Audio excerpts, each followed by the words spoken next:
ప్రమాద సమాచారం అందుకున్న వెంటనే ప్రమాద స్థలాలకు చేరుకునే విధంగా ద్విచక్ర వాహనాలను వినియోగించుకోవడం జరుగుతుందని కాకినాడ జిల్లా ఎస్పీ జి బిందు మాధవ్ పేర్కొన్నారు. ట్రాఫిక్ నియంత్రణ కోసం అసాంఘిక కార్యక్రమాల నిర్మూలనకు జిల్లాకు ప్రత్యేకంగా రాష్ట్ర ప్రభుత్వం కేటాయించిన 22 నూతన ద్విచక్ర వాహనాలను కాకినాడ జిల్లా పోలీస్ కార్యాలయంలో జిల్లా ఎస్పీ బిందు మాధవ్ జెండా ఊపి లాంఛనంగా ప్రారంభించారు.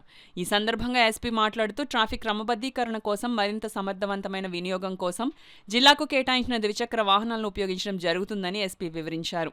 ఈ కార్యక్రమంలో అదనపు SP MJV Bhaskarrao, DSP AR Sriharibabu, Peddapuram DSP Srihariraju, reserved inspector Venkateswararao, Kakinada town సిఐలు, జిల్లా పోలీస్ కార్యాలయ అధికారులు, పోలీస్ సిబ్బంది పాల్గొన్నారు. ఇన్ఫ్రాస్ట్రక్చర్ అండ్ లాజిస్టిక్స్ ఇంప్రూవ్ చేస్తే ఇంకా డ్యూటీస్లో బెటర్ పర్ఫామ్ చేస్తారనే ఉద్దేశంతో కొంత మా కేపబిలిటీస్ ఆగ్మెంట్ చేయడానికి రకరకాలుగా సపోర్ట్ చేయడం జరుగుతుంది. ఇంతకు ముందర సార్ కొన్ని కంప్యూటర్స్ పంపించారు ప్రతి డిస్ట్రిక్ట్కి. అట్లనే ఇప్పుడు మా వెహికల్స్ ఫ్లీట్ ఇంప్రూవ్ అవడం కోసం ఒక 20 Apache bikes, 2 royal Enfield bikes మన డిస్ట్రిక్ట్కి అలాట్ చేయడం జరిగింది. దీని ద్వారా పోలీస్ ప్రెజెన్స్ రోడ్ మీద ఇంకా ఎక్కువసేపు ఉండి పబ్లిక్కి ఇంకా హెల్ప్ఫుల్ అవుతుందని ఆశిస్తున్నాం.